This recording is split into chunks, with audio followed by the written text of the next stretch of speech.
5 inventions that earned their creators nothing.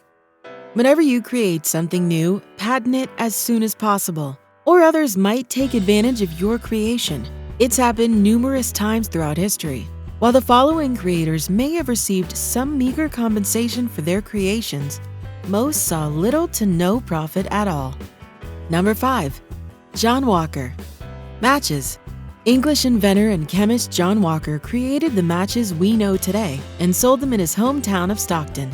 He marketed them as friction lights, but most people called them lucifers as slang. Walker was never satisfied with his invention and did not patent it as a result. He later left his business to Sir Isaac Holden, who went on to market and sell matches all over the world. Because of this, Holden is often mistakenly credited as the inventor of matches, and Walker, who died in 1859, only received credit posthumously when his ledger was found. Number 4. Mikhail Kalashnikov, the AK-47. Mikhail Kalashnikov created the AK-47 while working as a small arms designer for the Soviet Union in 1947. The weapon has gone on to arm ranks of soldiers, freedom fighters, terrorists, insurgents, and drug traffickers the world over. There are an estimated 100 million AK-47s in use today. Because he worked in the communist Soviet Union, he never received the financial success that arose from his design success. A few months prior to his death in 2013, Kalashnikov wrote a penitent letter where he asked forgiveness from the Russian Orthodox Church for his creation, as he felt he was responsible for the deaths caused by it. He wrote, "The pain in my soul is unbearable. I keep asking myself the same unsolvable question. If my assault rifle took people's lives, it means that I, Mikhail Kalashnikov, am responsible for people's deaths." Number 3. Douglas Engelbart, the computer mouse. In what he would call the mother of all demos, Engelbart demonstrated the mouse in 1968 alongside other innovations, including what would become hypertext, Windows, shared screens, and even video conferencing. Though he holds more than 20 patents, he doesn't hold one for the mouse. He developed it simply as an intuitive device to operate his computer in 1964 and never considered the full commercial applications of it. Engelbart was more concerned with the innovations of science and how computers could be used as collaborative tools.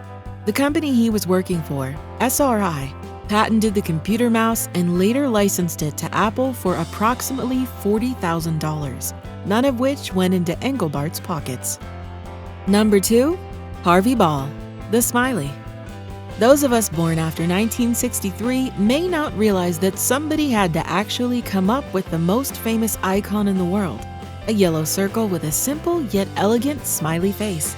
The design took creator Harvey Ball only 10 minutes to come up with and earned him a tidy sum of $45, $350 in 2016. He was working as a freelance artist at the time and was commissioned by State Mutual Life Assurance Company to introduce an image to raise morale. Ball's design was made into buttons for the company and eventually went onto t-shirts, posters, and just about anything and everything else, even inspiring everyone's favorite emoticon. The image has earned billions over the decades, but Ball only ever received that one initial check. Number 1. Alexei Pajutnov, Tetris. Tetris is one of the most popular video games ever made and has sold more than 70 million copies, earning several billion dollars since it was created in 1984. Unfortunately for Alexei, he was working in the former Soviet Union, a communist government that did not favor individual creations for their inventors and instead took all inventions as government property. The game was initially marketed to the West via the introduction of the very popular handheld gaming device Game Boy by Nintendo, and Alexei saw no profits from his creation. The Soviet government did promise to revisit the idea of providing compensation to Alexei after a period of 10 years, but the collapse of the Soviet Union made this impossible, and he didn't regain ownership of his creation until 2004, long after the Tetris craze died out, costing him countless millions of dollars.